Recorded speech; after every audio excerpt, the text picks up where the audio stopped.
नमस्कार मित्रांनो, शिक्षक कर्मचाऱ्यांसाठी निघाले परिपत्रक. उद्या मतदान असल्याने या शिक्षकांना सुट्टी. आताची ताजी मोठी बातमी. तर काय आहे संपूर्ण परिपत्रक ते आजच्या व्हिडिओमध्ये आपण सविस्तर जाणून घेऊया. तत्पूर्वी हा व्हिडिओ शेवटपर्यंत पहा. व्हिडिओ आवडल्यास व्हिडिओला लाईक करायला विसरू नका. चॅनलवर नवीन असाल व्हिडिओ खाली सबस्क्राईब बटन जर लाल दिसत असेल तर त्याला अशा प्रकारे क्लिक करून येणाऱ्या बेलला सुद्धा क्लिक करा, जेणेकरून मी तयार केलेल्या व्हिडिओची नोटिफिकेशन तुम्हाला सर्वात आधी मिळेल. आणि हा व्हिडिओ आपल्या मित्रांना शेअर करायला विसरू नका. तर चला सविस्तर जाणून घेऊया.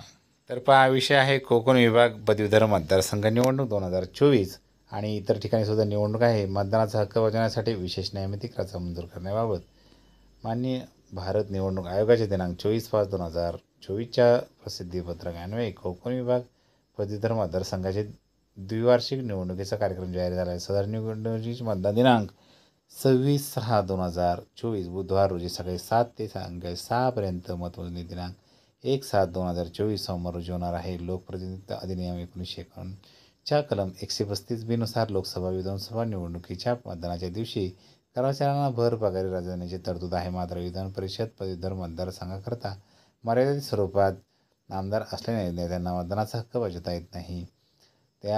यासाठी महाराष्ट्र शासनाने सामान्य प्रशासन विभाग यांच्याकडे संदर्भ क्रमांक 1ची शासन निर्णयामुळे पदवीधर निवडणुकीमध्ये मतदार असलेल्या व्यक्तींना नैमित्तिक रजा जाहीर केलेली आहे. सदरची रजा उद्यासाठी आहे. तर मित्रांनो, अशा प्रकारे आहे हे आपण परिपत्रक पाहिलं.